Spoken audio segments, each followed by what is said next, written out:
Hello students, हम लोग प्रश्नावली 10.3 पे और क्वेश्चन नंबर है 29। क्या कह रहा है? दी गई आकृति में एडी त्रिभुज एबीसी की माध्यिका है। एडी क्या है? त्रिभुज एबीसी की माध्यिका, यानी कि ये बीसी को दो बराबर भागों में बांटेगी। फिर आगे क्या कह रहा है कि डी जो है ना समांतर है बीए के। देख लीजिए, डी बीए के समांतर है, तो सिद्ध करें कि ये बी जो है त्रिभुज एबीसी की माध्यिका है। ये हमें दिखाना है। चलिए हम लोग देखते हैं क्या दिया हुआ है और क्या सिद्ध करना है। दिया है एडी त्रिभुज ए बी सी की माध्यिका है। ठीक है, यहाँ पे ये दिया हुआ है। और क्या दिया है? तथा डी जो है ना समांतर है बी ए के। तो सिद्ध करना है क्या सिद्ध करना है? कि बीई त्रिभुज की ए बी सी की माध्यिका है। ठीक है, ये हमें सिद्ध करना है। चलिए तो इसका प्रमाण हम लोग यहाँ पर देखते हैं। यहाँ पर देखिए क्या दिया है, एडी जो है ना त्रिभुज ए बी सी की माध्यिका है, ये दिया हुआ है। ठीक है, त्रिभुज ए बी सी की माध्यिका है आपकी एडी, ये दिया हुआ है ना जी। तो जब ये माध्यिका है, यानी कि इसलिए हम लोग लिख सकते हैं कि डी बी सी का मध्य बिंदु है। तो डी बी सी का मध्य बिंदु है, तथा यहाँ पर ये चीज दिया हुआ है कि ये जो डी है ना समांतर है बी ए के। ठीक है, ये हमारे पास दिया हुआ है। तो देखिए, त्रिभुज की एक भुजा के मध्य बिंदु से होकर जाने वाली ये रेखाखंड इस भुजा के समांतर है। तो ये ई क्या हो जाएगा? एसी का मध्य बिंदु हो जाएगा। इसलिए ई एसी का मध्य बिंदु है। कैसे होगा मध्य बिंदु? तो लिख सकते हैं मध्य बिंदु प्रमेय के विलोम से। मध्य बिंदु प्रमेय के विलोम से ऐसा हो जाएगा, है ना जी। चलिए अब इसके बाद आगे देखते हैं।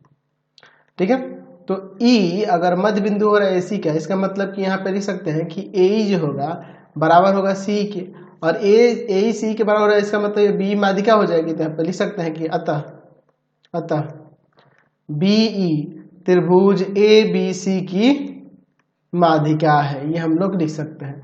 यही ना हमें प्रमाणित करना था, हमने इसे प्रमाणित करके दिखा दिया। ठीक है, चलिए अब चलते हैं नेक्स्ट क्वेश्चन पे। अगला क्वेश्चन देखते हैं 30 नंबर। त्रिभुज ए बी सी में ए बी जो है 2AC के इक्वल है। ठीक है, फिर आगे क्या कह रहा है कि बी ए को किसी बिंदु डी तक बढ़ाया गया है। चलिए फिगर बनाते चलते हैं। हम लोग यहाँ पे एक त्रिभुज ए बी सी बनाते हैं।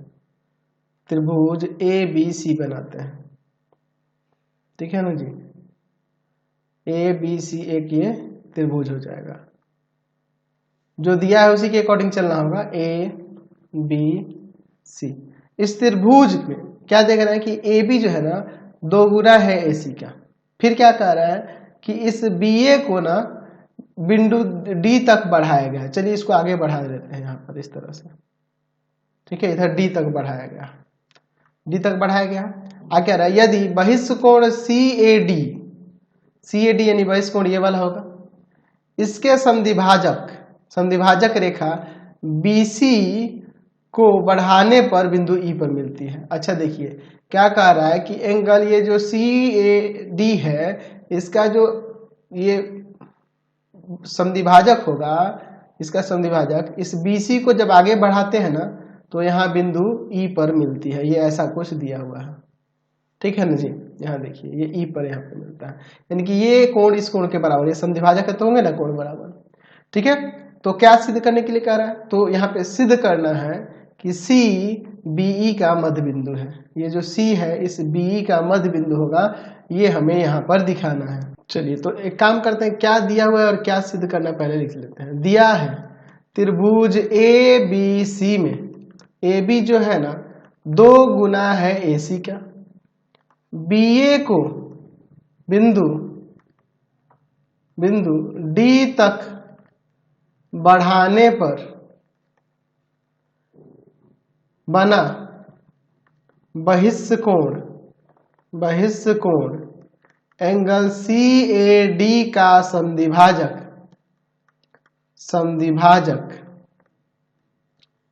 ए है, ऐसा लिख लेते हैं। तो सिद्ध करना है यही है, इतना ही काफी है। तो सिद्ध करना है कि सी जो होगा बीई का मध्य बिंदु है, बीई का मध्य बिंदु है, ये हमें सिद्ध करना है। चलिए, तो इसमें थोड़ी सी हम लोग रचना करेंगे। रचना में देखिए क्या करते हैं हम लोग ना, यहां पर सी से हम लोग इस ए के समांतर एक रेखा खींच लेते हैं, ई के समांतर एक रेखा यहां पर खींच लेते हैं, ठीक है। इसका नाम देते हैं मान लीजिए सी एफ, ठीक है। थोड़ा सा और तिरछा होगा, है ना। चलिए, कुछ इस तरह से हम लोग खींच लेते हैं,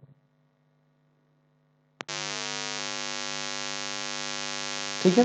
इसका नाम देते हैं यहाँ पे एफ। हमने क्या किया है, यहाँ पर समांतर खींचा है सी से, सी ए समांतर में सी एफ, है ना। सी से सी एफ समांतर ई ए खींचा, है ना। चलिए, तो अब इसका हम लोग यहाँ पर प्रमाण देखते हैं। अब आगे चलिए, इसमें एक काम करते हैं, इनके नामकरण कर देने तो ईजी हो जाएगा। एंगल 1, एंगल 2, जिसकी जिसकी जरूरत पड़ेगी, एंगल 3 और इसे एंगल 4 कर देते हैं। अब देखिए यहाँ पर क्या दिया हुआ है, पहले दिया हुआ है कि ए जो है ना, एंगल CAD का समद्विभाजक है, ये दिया हुआ है, समद्विभाजक है। तो जब ये इसका समद्विभाजक है तो इसका मतलब एंगल 1 एंगल 2 के बराबर हो जाएगा। चलिए, इसको समीकरण 1 ले लें। चूंकि CF समांतर है EA रचना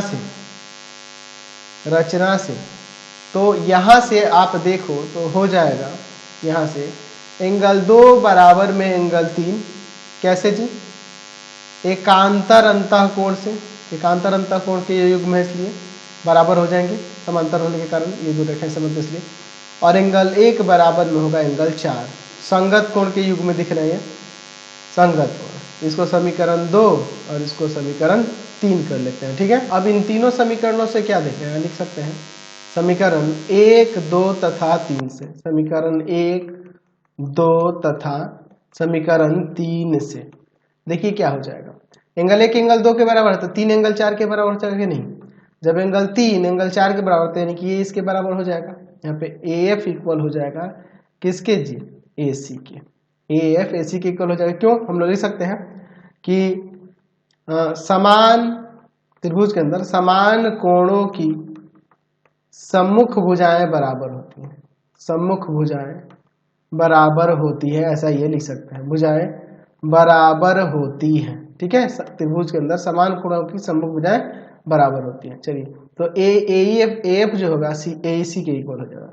चूंकि आपके पास दिया है कि AB जो है ना 2AC के इक्वल है, या फिर हम लोग इसे लिख सकते हैं कि AC जो होगा हाफ होगा AB का, हम लोग दिया हुआ है। तो इसलिए हम लोग इन दोनों से अगर देखें, इसलिए AF इक्वल टू में क्या लिख सकते हैं, AF AC की जगह पे 1/2AB। अच्छा, AF जो होगा ये AB का आधा है, इसका मतलब ये हुआ कि इसलिए F AB का मध्य बिंदु है, ये B है, यहाँ पे AB का मध्य बिंदु है, ठीक है ना जी। अच्छा, F जो है AB का मध्य बिंदु है, और हमने देखा है कि CF समांतर है EA के रचना से, तो इसलिए यहाँ C जो होगा BE का मध्य बिंदु होगा। कैसे, मध्य बिंदु प्रमेय के विलोम से, मध्य बिंदु प्रमेय के विलोम से, मध्य बिंदु प्रमेय के विलोम से, प्रमेय के विलोम से ऐसा हम लोग यहाँ पर लिख सकते हैं, ठीक है ना जी। चलिए, कोई दिक्कत नहीं है इसमें, यही ना मैं दिखाना था। चलते हैं नेक्स्ट क्वेश्चन पे। नेक्स्ट देखते हैं हम लोग 31 नंबर। चित्र को थोड़ा नीचे करके बड़ा कर लेते हैं ना जी, इसकी हमें जरूरत पड़ेगी, यहाँ पे कर लेते हैं। चलिए, देखिए क्या क्या है। दी गई आकृति में PQRS एक समलम है, PQRS एक समलम है जिसमें PQ समांतर है SR के और PS QR के इक्वल है, ये PS QR के इक्वल है। यदि ABCD PQ QS RS and PR के मध्य बिंदु हो, देख लीजिए A क्या है PQ का, B क्या है QS का, और C क्या है यहाँ पर RS का, और D कहाँ है, इस PR के मध्य बिंदु है। तो सिद्ध करना है कि ABCD ये समचतुर्भुज होगा। चलिए देखते हैं, दिया है हमारे पास कि PQRS एक समलंब चतुर्भुज है, समलंब चतुर्भुज है। पी क्यू समांतर है एस आर के तथा पी एस बराबर है क्यू आर के। ए बी सी तथा डी क्रमशः P Q Q S R S तथा पी आर के मध्य बिंदु है, मध्य बिंदु है। तो सिद्ध करना है, तो सिद्ध करना है, क्या सिद्ध करना है कि ABCD एक समचतुर्भुज है, समचतुर्भुज है। चलिए अब हम लोग इसका यहाँ पर प्रमाण देखते हैं, ठीक है ना जी। चलिए अब हम लोग इसका यहाँ पर प्रमाण देखते हैं, ठीक है। चलिए देखते हैं इसके प्रमाण में। त्रिभुज PQR में, है ना, समचतुर्भुज दिखाने के लिए प्रत्येक भुजा बराबर दिखानी होगी। अगर ये समांतर चतुर्भुज दिखा दो और एक आसन भुजा का युग्म मैं बराबर दिखा दूं तो भी काम हो जाएगा। त्रिभुज PQR में देखो A तथा D क्रमशः PQ तथा PR के मध्य बिंदु है ना जी, ये दिया हुआ है। तो जब P है ना जी, ये मध्य बिंदु है तो यहाँ पे हम लोग लिख सकते हैं कि ये जो AD होगा, AD समांतर हो जाएगा किसके जी, QR के, तथा AD जो होगा हाफ भी हो जाएगा QR के। समीकरण 1 ले लेते हैं मध्य बिंदु प्रमेय से, मध्य बिंदु प्रमेय से, ठीक है। उसी तरह से अगर हम चलते हैं त्रिभुज QRS में, ध्यान से देखिएगा इसमें QRS में, इस वाले में B तथा C क्रमशः QS तथा RS के मध्य बिंदु है, मध्य बिंदु है। तो ये मध्य बिंदु है, तो यहां से हम लोग लिख सकते हैं कि ये जो BC होगा, BC समांतर हो जाएगा आपके QR के तथा BC आधा हो जाएगा QR के। समीकरण 2, ये भी आपका मध्य बिंदु प्रमेय से, मध्य बिंदु प्रमेय से ऐसा लिख सकते हैं। तो अब इसके बाद देखिए समीकरण 1 तथा समीकरण 2 से क्या हो जाएगा अब इन दोनों समीकरणों से। यहाँ पर AD जो होगा ना बराबर हो जाएगा BC के तथा AD जो होगा पहले समांतर लिख दो पहले, क्योंकि मैंने पहले समांतर लिखा है, और AD बराबर हो जाएगा BC के। तो ये देखिए सम्मुख भुजा के एक युग्म बराबर और समांतर हो गया, इसलिए लिख सकते हैं कि ABCD एक समांतर चतुर्भुज है, समांतर चतुर्भुज है। अच्छा, समांतर चतुर्भुज है, लेकिन मुझे अब समचतुर्भुज दिखाना है, तो यहाँ पे आसन भुजा का एक युग्म बराबर दिखाना होगा। चलिए अब एक काम करते हैं, यहाँ पर अगर हम लोग इस AB को AD के इक्वल दिखा दे तो काम बन जाएगा, है कि नहीं। चलिए तो अब चलते हैं त्रिभुज PQS में, इस वाले में, ये PQS में यहाँ पर A तथा B क्रमशः PQ तथा QS के मध्य बिंदु है, मध्य बिंदु है। तो यहाँ पे क्या हो जाएगा, AB यहाँ पर आप कह सकते हैं AB यहाँ बराबर हो जाएगा हाफ ऑफ PS के, AB बराबर हो जाएगा हाफ ऑफ PS के। ये समीकरण 3 लेते हैं। चूंकि आपके पास दिया हुआ है कि यहाँ जो आपका PS है ना, जो PS वह किसके इक्वल है, इस QR के इक्वल, ये दिया हुआ है हमारे पास, दिया है ना जी, PS इक्वल है QR के, ये दिया है। हम लोग 1/2 से इसमें गुणा कर देते हैं, ठीक है, 1/2 से गुणा कर देते हैं। 1/2 से गुणा करने पर क्या होगा, चलिए तो यहाँ पर 1/2 PS का और 1/2 QR का। तो PS का 1/2 यहाँ AB हो जाएगा, और QR का 1/2 जो है वहां पर ऊपर जो है, ऊपर देख लेते हैं समीकरण 1 में क्यू आर का 1/2 AD लिख सकते हैं कि नहीं, बिल्कुल लिख सकते हैं, AD हो जाएगा। ठीक है ना जी, यहाँ लिख देते हैं समीकरण 1 तथा समीकरण 3 से, है ना जी। तो यहां से हमने क्या देखा कि ये ऐसा समांतर चतुर्भुज हो रहा है जिसके आसन्न भुजा के एक युग्म बराबर है। ABCD एक ऐसा समांतर चतुर्भुज है, एक ऐसा समांतर चतुर्भुज है, समांतर चतुर्भुज है, चतुर्भुज है, चतुर्भुज है जिसके सम्मुख आसन्न भुजा का, आसन्न भुजा का एक युग्म बराबर है, एक युग्म बराबर है। इसका मतलब ये क्या हो गया, समचतुर्भुज हो गया। इसलिए ABCD एक समचतुर्भुज है, एक समचतुर्भुज है। हमने यहाँ पर साबित करके दिखा दिया, समझ गए, ये आपका प्रमाणित हो गया। तो यही क्वेश्चन थे, आपका एक्सरसाइज कंप्लीट हो गया। एक्सरसाइज क्या, चैप्टर ही कंप्लीट हो गया। आज की क्लास में इतना ही, नेक्स्ट वीडियो में आगे देखेंगे। आपको हमारे 3 चैनलों को सब्सक्राइब करना होगा। पहला है path finder classes Chhapra, path finder classes Chhapra.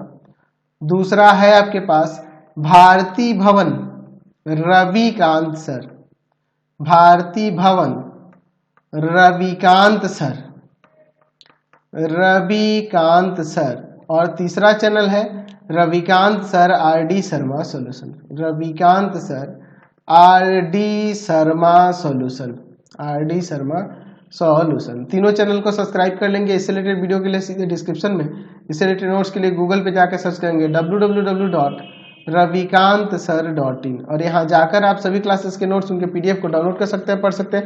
Instagram और फेसबुक पे जाकर पाथ फाइंडर क्लासेस छपरा को लाइक एंड फॉलो करना नहीं भूलेंगे। Thanks for watching the video. Comment करके जरूर बताया करें कि हमारे चैनल की वीडियोज आप सभी को कैसे लगते हैं। Thanks for watching.